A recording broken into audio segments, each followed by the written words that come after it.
La perla de John Steinbeck. Capítulo 4.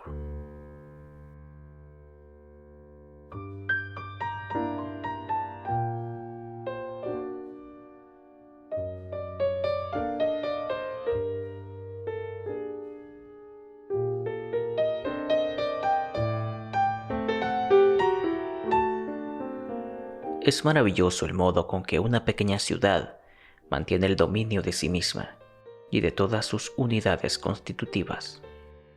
Si uno cualquiera de sus hombres, mujeres o niños actúa y se conduce dentro de las normas preestablecidas, sin quebrantar muros ni diferir con nadie, no hace arriesgadas experiencias en ningún sentido, no enloquece ni pone en peligro la estabilidad y la paz espiritual de la ciudad. Entonces tal unidad puede desaparecer sin que vuelva a oírse nada de ella. Pero en cuanto un hombre se aparta un poco de los caminos tradicionales, los nervios de toda la comunidad se estremecen y ponen en contacto estrecho a todas las demás células.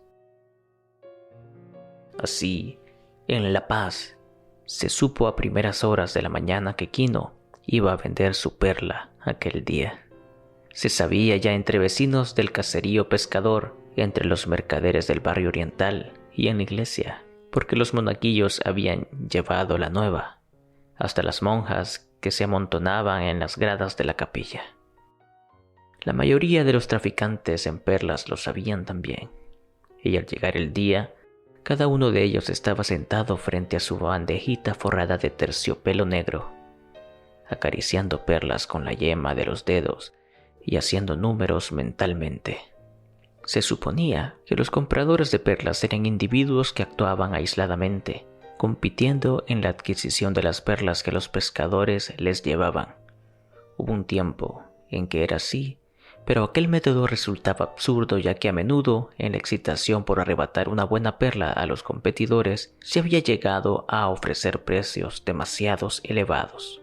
Esta extravagancia no podía tolerarse, y ahora solo había un comprador con muchas manos. Y los hombres que en sus oficinas esperaban aquí no sabían qué precio habían de ofrecer, cuánto debían regatear y qué método tenían que desarrollar cada uno. Y cuando los beneficios de tales individuos no superaban nunca sus sueldos, los compradores de perla estaban excitados, porque en la casa siempre hay excitación, y su casa era la del precio más bajo posible. Todo hombre tiene el mundo como función del ejercicio de sus habilidades, y nadie deja de hacer cuanto puede en este terreno, sin referencia alguna a sus opiniones personales, totalmente al margen de cualquier recompensa que pudieran conseguir, de cualquier palabra de encomio, de cualquier ascenso. Un comprador de perlas era un comprador de perlas, y el más feliz y el más hábil de todos el que adquiriese a precio más bajo.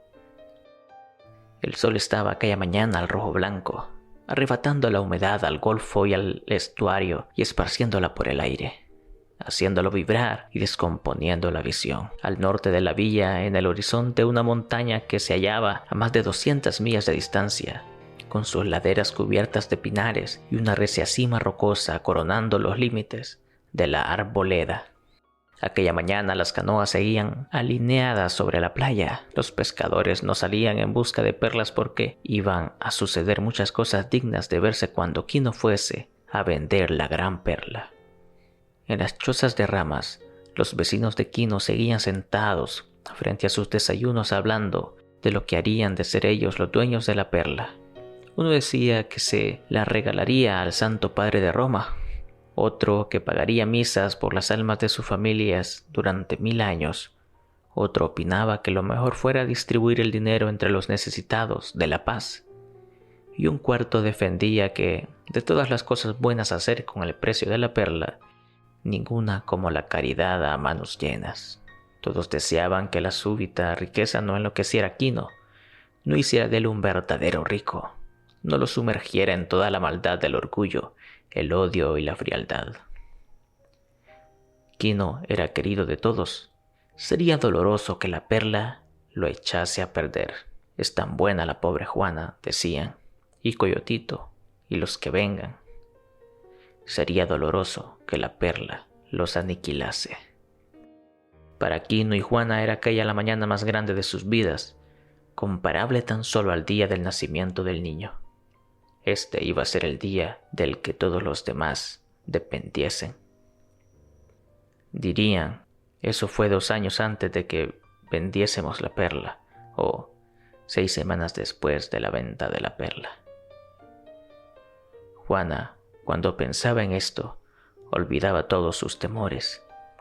Vistió a Coyotito con las ropas que le había preparado para el bautismo, en espera de tener dinero para la ceremonia, y ella se peinó sus guedejas negras, ató sus extremos con 2 cintas rojas y se puso la falda y el corpiño que tenía confeccionado para la boda. El sol estaba a media altura cuando estuvieron listos. Las ropas de Quino, muy raídas, estaban por lo menos limpias, y además era el último día que vestiría de harapos, porque al siguiente, o aquella misma tarde, tendría ropa nueva. Los vecinos, espiando la puerta de Quino por las rendijas de las paredes de sus casas, estaban dispuestos también. No era por ostentación por lo que acompañaban a Quino y a Juana a la venta de la perla. Era un momento de expectación histórico, y estarían locos si no fuesen. Incluso sería un gesto inamistoso. Juana se puso el chal con esmero, dejó bajo su brazo derecho uno de los extremos y lo recogió con la mano, formando una bolsa en la que colocó a Coyotito con la cabeza afuera para que pudiese verlo todo y tal vez recordar. Quino se puso su ancho sombrero de paja y comprobó con la mano que lo llevaba airosamente, no como un hombre descuidado e inexperto, ni tampoco como lo llevaría un anciano, sino un poco echado hacia adelante para denotar agresividad, formalidad y vigor. Pueden adivinarse muchas cosas en la posición de un sombrero en la cabeza de un hombre. Quino se calzó sus sandalias y se las ató a los tobillos. Envolvió la perla en un trozo de piel de gamuza y el paquetito lo introdujo en una cartera de cuero que colocó con cuidado en un bolsillo de su camisa. Dobló con cuidado su manta y la colgó en su hombro izquierdo. Estaban dispuestos. Quino salió con aire digno de la casa, siguiéndole Juana con Coyotito, y cuando echaron a andar por el sendero hacia la ciudad, los vecinos se les unieron. Las casas vomitaban personas, las puertas servían de chiquillos, mas por la seriedad del caso, solo un hombre caminaba junto a Quino, y era su hermano, Juan Tomás. Juan trataba de prevenirlo. Debes tener cuidado de que no te estafen, le advirtió. Mucho cuidado, convino Quino. No sabemos qué precios se pagan en otras partes, siguió hablando Juan Tomás. ¿Cómo sabremos que no ofrecen una cantidad razonable si desconocemos lo que el traficante obtiene en otros sitios? Eso es verdad, dijo Quino. Pero ¿cómo vamos a saberlo? Estamos aquí, no allí. Mientras se dirigían a la ciudad, la muchedumbre se agolpaba entre ellos, y Juan Tomás, de puro nerviosismo, no podía callarse. Antes de que nacieras, Quino, le decía, los viejos idearon un sistema para obtener más dinero con sus perlas. Se les ocurrió que sería mejor tener un agente que llevara las perlas a la capital y las diera, cobrándose una comisión por su trabajo. Quino asintió. Lo sé, declaró, era una buena idea. De modo que buscaron a un hombre, le dieron las perlas y lo enviaron. Nunca más se volvió a oír hablar de él y las perlas desaparecieron. Buscaron otra gente y desapareció del mismo modo. Entonces olvidaron el proyecto y regresaron al viejo camino trillado. Sí, confirmó Quino. He oído a nuestro padre explicarlo. Era una buena idea, pero iba contra la religión, según dice el cura. La pérdida de las perlas era el castigo contra los que querían traicionar a su patria chica. El padre asegura que cada hombre y cada mujer son como un soldado que Dios coloca para custodiar una parte de la fortaleza del universo. Unos están en las murallas y otros en el interior del castillo, pero todos han de ser fieles a su puesto de centinela, sin abandonarlo nunca, o de lo contrario el castillo quedaría expuesto a los asaltos del infierno. He oído ese sermón, comentó Juan Tomás, lo predica cada año. Los hermanos, Mientras caminan, semicerraban los ojos para mirar a todas partes con disimulo, tal como sus abuelos y bisabuelos habían hecho durante 400 años desde el día en que llegaron los extranjeros con su autoridad, su pólvora y sus sermones. Durante los 400 años, los compatriotas de Quino solo habían podido aprender un medio de defensa: semicerrar los ojos, apretar los labios y sumirse en una actitud distante y altiva. Era como edificar una pared en su tomo, pared que los aislaba totalmente. La procesión era solemne, imbuida de la importancia del momento, y el niño que manifestaba tendencia a patalear, chillar, llorar o hacer travesuras era reducido al silencio por sus mayores. Era un día tan importante que un anciano iba con ellos a hombro de su sobrino. La procesión dejó atrás la aldehuela y entró en la ciudad encalada, cuyas calles eran relativamente anchas, con estrechas aceras frente a los edificios. Y como la vez anterior, al pasar frente a la iglesia, se les unieron los mendigos. Los tenderos se asomaron a verlos pasar. Las tabernuchas perdieron momentáneamente sus asiduos y algunos mercaderes cerraban sus locales para marchar con el grupo. Él soldaba de lleno en las calles y todo Guijarro tenía su propia sombra bien marcada. La noticia del avance de la procesión se adelantaba a esta, y en sus oscuros tabucos los compradores de perlas estaban ya rígidos y en actitud de alerta. Sacaron papeles para poder disimular actividad a la llegada de Quino y guardaron las perlas en los cajones, porque no es buena cosa dejar ver una perla inferior junto a una belleza. Ya estaban ellos enterados de la magnificencia de la perla de Quino. Las tiendas de estos especuladores estaban todas en una misma callejuela, con sus ventanas enrejadas y con celosías de madera para que solo entrara un poquito de luz exterior. En una de ellas esperaba sentado un hombre corpulento. Su fisonomía era paternal y bondadosa, y en sus ojos brillaba los más amistosos sentimientos. Era un repartidor de buenos días, un ceremonioso estrechador de manos, un hombre divertido que siempre tenía un chiste a punto, sin que ello le impidiera llegar en un instante a la tristeza más honda, al recordar el fallecimiento de la tía del interlocutor. Con ojos enternecedoramente húmedos, aquella mañana había colocado en su mesa un jarrón con una flor, un hibisco escarlata, junto a la bandejita negra de terciopelo. Se había afeitado hasta no dejar más que la mancha azulada de la barba sobre el cutis. Sus manos estaban limpias y sus uñas recortadas. Tenía abierta la puerta y tarareaba una cancioncilla mientras con los dedos de la mano derecha hacía desaparecer y aparecer de nuevo una moneda, con hábil truco de prestidigitador, pero no miraba sus rápidos dedos. La acción era mecánica, precisa, mientras el hombre canturreaba y miraba la puerta abierta.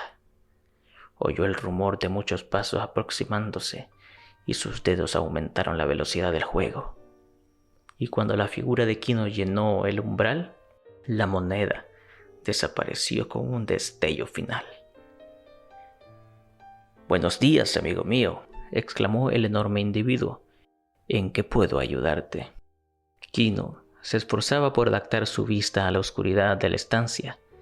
Cegado como estaba por el resplandor exterior, los ojos del especulador tenían ahora una mirada firme y cruel, como la de un halcón, mientras el resto de su rostro sonreía con toda cordialidad. Y disimuladamente bajo la tapa de la mesa, su mano derecha seguía haciendo el juego de prestidigitación. «Tengo una perla», declaró Quino, y Juan Tomás apoyó sus palabras con un gruñido. Los vecinos se agolpaban en la puerta y unos cuantos niños habíanse encaramado en la verja de la ventana. «¿Una perla?», repitió el mercader. «Hay veces que un hombre me trae una docena. Bien, veamos tu perla. La valoraremos y se te dará el mejor precio posible». Sus dedos movían la moneda a velocidad vertiginosa. Quino actuaba por instinto del modo más teatral posible. Sacó lentamente la carterita de cuero, Tomó de ella el trozo de gamuza y dejó que la gran perla rodase sobre el negro terciopelo, e inmediatamente miró el rostro que tenía ante sí. Pero allí no había signo de movimiento alguno. El rostro no cambió, mas la mano que jugueteaba oculta perdió su precisión. La moneda tropezó con un dedo y cayó sin ruido sobre el regazo del hombre. La mano se crispó bajo el borde de la mesa, y cuando salió de su escondite, el índice acarició tembloroso la gran perla. Luego, con la ayuda del pulgar, la levantó hasta los ojos, haciéndola centellear en el aire. Quino contenía la respiración, y también sus vecinos. Toda la multitud hacía comentarios en voz baja. Está observándola. Todavía no se ha hablado del precio. La mano del traficante había adquirido de pronto vigorosa personalidad. Sopesaba la gran perla, la dejaba caer sobre la bandejita y el índice la oprimía con fuerza, y parecía insultarla mientras que por el rostro del mercader vagaba una triste y desdeñosa sonrisa. Lo siento, amigo mío, habló por fin, elevando los hombros para indicar que de la desgracia no era el responsable. Los dedos del traficante siguieron jugando con la perla, haciéndola correr sobre el terciopelo y rebotar en los bordes de la bandeja. Esta perla es demasiado grande, explicó. ¿Quién va a querer comprarla? No hay mercado para cosas así. No pasa de ser una curiosidad, lo siento. Creías que era algo de valor, pero ya ves que solo es una curiosidad. Quino estaba perplejo y aturdido. Es la perla del mundo, protestó. Nadie ha visto nunca otra igual. Sufres un error, insistió el otro. Es grande y fea. Como curiosidad puede tener interés. ¿Acaso un museo la exhibiría junto a una colección de fósiles marinos? Y solo podría darte 1000 pesos. El rostro de Quino se ensobreció y se hizo amenazador. Vale, 50.000, contestó. Y usted lo sabe. Lo que quiere es estafarme. Se oyó un fuerte murmullo entre la multitud al circular por ella el precio ofrecido, y el traficante sintió un poco de miedo. No me culpéis a mí, suplicó. No soy más que un tasador. Preguntad a los otros, id a sus oficinas y enseñadles la perla. O mejor, hacedles venir aquí, para que veáis que no os engaño, muchacho. Llamó y cuando su criado apareció en la puerta de la trastienda le ordenó: ve a casa de tal otro y de tal otro. Diles que se pasen por aquí y no les expliques el motivo, solamente que me gustaría verlos. Su mano derecha volvió a desaparecer bajo la mesa con otra moneda que empezó a saltar de nudillo en nudillo con vertiginosa rapidez. Los amigos de Quino hablaban con volubilidad. Habían temido que sucediera una cosa así. La perla era grande, pero tenía un extraño tinte que desde el principio les había inquietado. Y después de todo, 1000 pesos no era nada despreciable. Era una riqueza relativa para un hombre que no poseía nada. Supongamos que Quino los aceptara. Al fin y al cabo, el día antes estaba en la miseria. Pero Quino había endurecido su espíritu y sus pensamientos. Sentía el roce del destino. Se creía rodeado de un círculo de lobos famélicos. El vuelo lúgubre de voraces buitres sobre su cabeza. Sentía el hielo maligno en tono suyo y se sentía inerme e indefenso. En sus oídos rugía la música del mal y sobre el terciopelo centelleaba la perla, de la que el tasador no podía apartar los ojos. Los curiosos, agolpados en la entrada, se apartaron para dejar pasar a los 3 compradores de perlas. Se había hecho el silencio, pues nadie quería perderse una palabra, un gesto o una expresión. Quino callaba y observaba, sintiendo una leve presión en su espalda. Se volvió para encontrarse con los ojos de Juana, que le devolvieron las fuerzas. Los recién llegados no se miraban ni tampoco o a la perla. El dueño del local habló así: he fijado un precio a esta perla y el dueño no la halla justa. Voy a pedirles que la examinen y hagan una oferta. Fíjate, indicó Quino, que no he mencionado cuál era el precio. El primero de los convocados, seco y estirado, pareció ver la perla por primera vez en aquel instante. La cogió, la hizo girar entre índice y pulgar y la arrojó con desprecio sobre la bandeja. «No me incluyas en la discusión», exclamó. «No voy a hacer oferta alguna, me niego».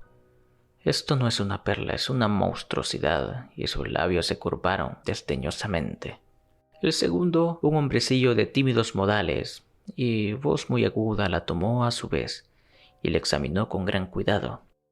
Sacó una lupa de su bolsillo y se valió de ella para estudiar la perla. Empezó a reír suavemente. «Hay perlas falsas mejores que esta», declaró. «Conozco bien estas cosas, es blanda y yesosa. Perderá el colorido y desaparecerá dentro de pocos meses. Mira».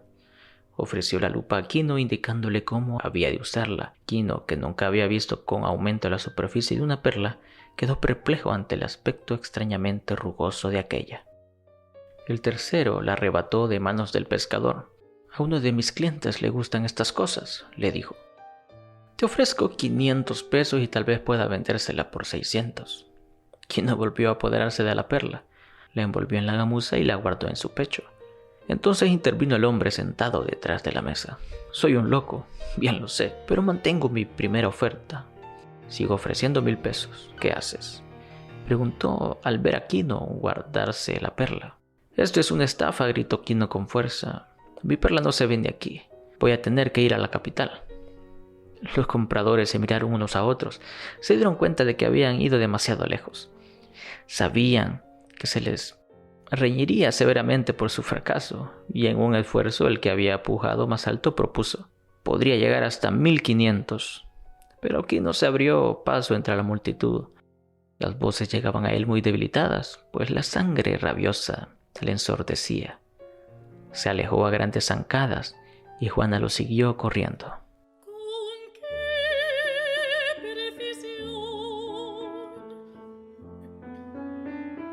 Al caer la noche, los vecinos en sus chozas comentaban entre bocado y bocado el gran tema de aquella mañana. No tenían certeza de nada. Les parecía una perla maravillosa, pero en realidad nunca la habían visto de aquella especie, y sin duda los traficantes sabrían más de perlas que ellos. Y es muy significativo, repetían, que compradores no discutieron entre sí. Todos sabían que la perla no valía nada. Pero, ¿y si lo hubiesen preparado de antemano? Si es así, toda nuestra vida hemos estado siendo estafados. ¿Acaso habría sido mejor que Quino hubiese aceptado los 1500 pesos?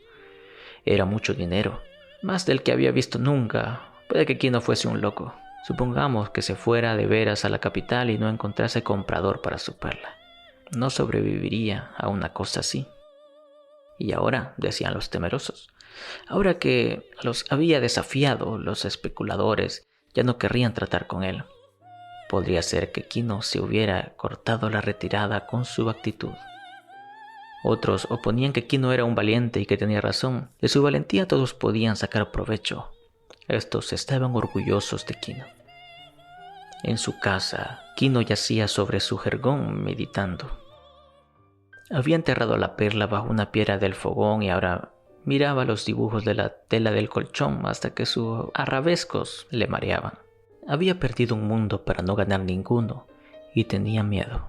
Jamás en toda su vida se había alejado de su hogar. Le atemorizaba el monstruo desconocido que llamaban la capital. Se asentaba sobre el agua y entre montañas a más de 1000 millas de allí, cada una de las cuales parecían una amenaza. Pero Quino había perdido su mundo y tenía que trepar hasta otro nuevo. Su sueño del futuro seguía siendo real e indestructible. Había dicho, iré.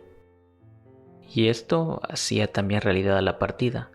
Decidir marcharse y decirlo era como estar a medio camino. Juana le vio enterrar la perla y estuvo observándole mientras lavaba a Coyotito y preparaba las tortas. Entró Juan Tomás y se sentó junto a Quino, guardando silencio hasta que por fin Quino preguntó: ¿qué otra cosa podía hacer? Son unos estafadores. Juan Tomás asintió con gravedad. Era el mayor y de él se aconsejaba siempre Quino. Es difícil dar consejo, habló. Sabemos que nos vienen estafando desde la cuna, pero vamos viviendo. han desafiado no solo a los compradores de perlas, sino a la organización entera de nuestra vida, y temo por ti. ¿Qué de temer si no el hambre?, preguntó Quino. Juan Tomás no parecía conforme. Eso hemos de temerlo todos. Pero supongamos que no te equivocas. Supongamos que tu perla es de gran valor. ¿Crees que ya está todo resuelto? ¿Qué quieres decir? No lo sé, repuso Juan Tomás. Pero temo por ti. Pones los pies en terreno desconocido y no tienes idea del camino a seguir. Quiero irme muy pronto, insistió Quino. Sí. Juan Tomás estaba de acuerdo. Debes hacerlo, pero me pregunto si en la capital hallarás alguna diferencia. Aquí tienes amigos y me tienes a mí, tu hermano. Allí nadie. ¿Qué puedo hacer?, gimió Quino. Aquí no encuentro más que injusticia. Mi hijo debe tener una oportunidad y no quiero que la destruyan. Mis amigos me ayudarán. Mientras no se ven con ello en peligro o incomodidad, corrigió Juan Tomás y se levantó diciendo: Ve con Dios. Quino repitió: Ve con Dios. Y no levantó la voz al decirlo, pues las palabras aquellas le habían estremecido. Mucho después de que Juan Tomás se hubiese marchado, Quino seguía meditabundo. Le invadía el letargo gris de la desesperanza.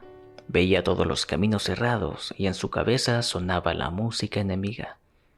Sus sentidos servían, pero su cerebro se hacía copartícipe de la vida externa a él, don particular de su raza.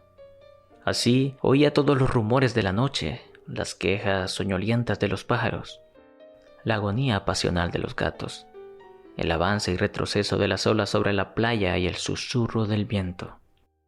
A su olfato llegaba el punzante olor de los residuos vegetales abandonados por la marea. Ante sus ojos tenía incesantemente el dibujo del colchón recogiendo la luz de un leño que chisporroteaba. Juana lo miraba preocupada, pero sabiendo que le ayudaría más guardando silencio y permaneciendo cerca de él, y aunque ella también oía la canción del mal, luchaba contra ella, canturreando la melodía familiar tranquilizadora, cálida y poética. Tenía a Coyotito en los brazos y a él le cantaba para ahuyentar el mal, y su voz casi derrotaba la amenaza del negro espíritu. Quino no se movía ni pedía cena. Ella sabía que cuando la quisiera la pediría. Sus ojos eran los de un poseso y seguía con atención el vuelo en torno a la casa de una amenaza casi materializada. El furtivo arrastrarse de algo que acecha su salida al exterior en tinieblas, algo sombrío y terrorífico, pero que le llamaba, amenazándolo y desafiándolo. Su mano derecha buscó bajo su camisa el cuchillo. Sus ojos estaban abiertos, se puso de pie y fue hasta la puerta. Juana quería detenerlo. Levantó una mano y la boca se le abrió en mudo grito de terror. Largamente miró Quino la oscuridad antes de perderse en ella. Juana oyó el arrastrarse de sus pies, el rumor de la lucha, los sordos golpes. Permaneció helada de terror y al cabo sus labios se entreabrieron como los de un gato, descubriendo su dentadura. Dejó a Coyotito en el suelo, tomó una gran piedra del fogón y salió corriendo, pero ya era tarde. Quino estaba en el suelo, tratando de incorporarse y no se veía a nadie próximo a él. Solo se oía el rumor del agua y el silbido del viento, pero el mal se hallaba allí mismo, escondido entre las matas del cercado, a la sombra de la casa, entre los pliegues del aire nocturno. Juana dejó caer la piedra, rodeó a Quino con sus brazos y le ayudó a levantarse y a entrar en la casa. Manaba sangre de su pelo y en la mejilla tenía un profundo corte desde la oreja a la barbilla. Quino solo estaba consciente a medias y sacudía la cabeza de un lado a otro. Su camisa estaba desgarrada y sus pantalones casi arrancados de la cintura. Juana le obligó a sentarse en el jergón y le limpió la sangre con su falda. Le llevó un poco de pulque y después de haberlo bebido, seguía él sacudiendo la cabeza. ¿Quién?, preguntó Juana. No lo sé, contestó Quino, no pude verlo. Juana le lavaba ahora con agua el corte de la cara, mientras él miraba fijamente ante sí. Quino, esposo mío, exclamó ella. Quino, ¿me oyes? Te oigo, contestó él con torpe lengua. Quino, esta perla está maldita. Destruyámosla antes de que lo hagan con nosotros. Aplastémosla entre dos piedras, arrojémosla al mar a donde pertenece esa maldita. Mientras ella hablaba, la luz del hogar relucía en los ojos de Quino con destellos amenazadores. No, contestó, lucharé contra todo esto y ganaré. Hemos de aprovechar nuestra única oportunidad. Golpeó el colchón con el puño, nadie nos arrebatará nuestra fortuna. Su mirada se suavizó y apoyó con dulzura una mano en el hombro de Juana. Créeme, le dijo, soy un hombre, y su rostro adquirió inteligente expresión. Por la mañana tomaremos la canoa y primero por mar y luego por tierra. Llegaremos a la capital, tú y yo. No toleraremos que nos estafen. Soy un hombre. Quino, dijo ella tímidamente, temo por ti y pueden matarte. Devolvamos la perla al mar. Sí, rugió. Soy un hombre. Ella guardó silencio porque la entonación de su voz era autoritaria. Durmamos un poco, ordenó. A primera hora partiremos. No tendrás miedo de acompañarme. No, esposo mío. Y él la miró con ojos cariñosos y le tocó una mejilla. Durmamos un poco, repitió.